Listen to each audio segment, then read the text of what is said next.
আরিফ, যেমনটি আপনাকে বলেছিলাম যে এখন তাঁতীবাজারে জলাবদ্ধতার কি পরিস্থিতি সবকিছু মিলিয়ে জানাবেন।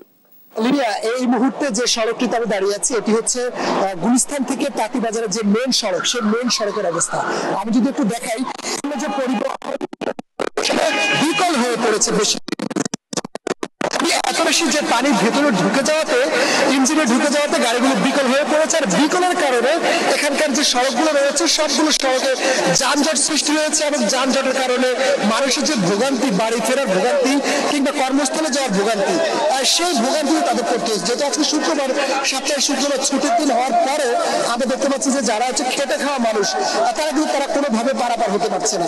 একবারে সড়ক অর্থাৎ কোর্ট কাছারি থেকে শুরু করে গুলিস্তান পর্যন্ত মেন সড়কগুলো পানি নিচ্ছে। আর মেন সড়ক ছাড়াও যে সড়কগুলো রয়েছে বিশেষ করে অলিগলি, সেগুলো আরো বেশি পানি রয়েছে। আমি যদি একটু বলে রাখি, ক্ষুব্ধ মানুষগুলো যে প্রতিক্রিয়াগুলো জানাচ্ছে তারা আসলে বলছেন যে এই ঢাকা সিটি কর্পোরেশন নির্বাচনে মেয়রদের যে প্রতিশ্রুতি ছিল জলাবদ্ধতা নিরসনে, সে প্রতিশ্রুতির কোনোটা আসলে তারা বাস্তবায়ন করতে পারেনি।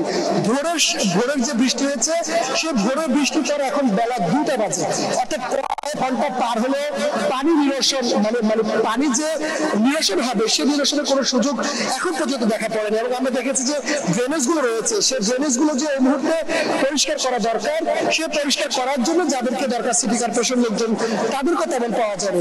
আমরা একটু পুরো সড়কটা একটু দেখানোর চেষ্টা করছি যে পুরো সড়কের যে বেহাল অবস্থা হয়েছে, সে বেহাল অবস্থার মধ্যে আমরা একটু যাওয়ার চেষ্টা করব, মানুষের সঙ্গে একটু কথা বলার চেষ্টা করবো যে এই পানি দিয়ে মানুষ আসলে কিভাবে চলাচল করছে, আসলে এই ভোগান্তির শেষ বা কোথায়। আমরা যদি একটু দেখা যে মোটরসাইকেল যেগুলো রয়েছে সেগুলো আসলে এখন ভ্যানে করেই যাতায়াত করতে হচ্ছে, কারণ মোটরসাইকেল গুলো স্টার্ট বন্ধ হয়ে যাওয়াতে সেগুলো আসলে পানি দিয়ে নেওয়া খুব সহজ বিষয় হয়ে ওঠেনি।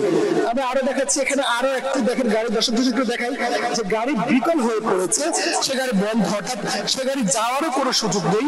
যে যেভাবে পারছে কোনোভাবেই তারা একটু পায়ে হেঁটে বা কোনোভাবে তারা যাতায়াত করার চেষ্টা করছে। প্রত্যেকটা সড়ক আমি কিন্তু অলিগলি দেখাই, অলিগলির ভেতরেও একই অবস্থা, অর্থাৎ প্রত্যেকটা সড়ক, প্রত্যেকটা দোকানপাট সবকিছুর ভেতরে পানি ভরপুর অবস্থা রয়েছে। এবং শুধুমাত্র রাস্তার যে ডিভাইডারটি রয়েছে সেখান দিয়ে মানুষ একটু হাঁটার চেষ্টা করছে, তারপরে যখন কোনো পরিবহন যাচ্ছে সেটার চাপে, অর্থাৎ সেটা যখন চলে যাচ্ছে সে পানি মানুষ ভিজে যাচ্ছে যেমন তেমন কোনোভাবেই তারা পারাপার হওয়ার চেষ্টা করছে। যদি দেখানোর চেষ্টা করে প্রত্যেকটা সড়কে মানুষের যে বেহাল অবস্থা, যে ভোগান্তি, সে ভোগান্তি আসলে সকাল থেকেই, সে ভোর থেকে শুরু হয়েছে এবং এই ভোগান্তি এখনো চলমান রয়েছে। মানুষের ভোগান্তির আসলে যে আমরা অনেকের সঙ্গে কথা বলেছি, বিশেষ করে পুরান ঢাকার যেসব ব্যবসায়ীরা রয়েছেন তারা যেটি বলছেন যে তারা আজকে সকাল থেকে তাদের যে দোকানপাট রয়েছে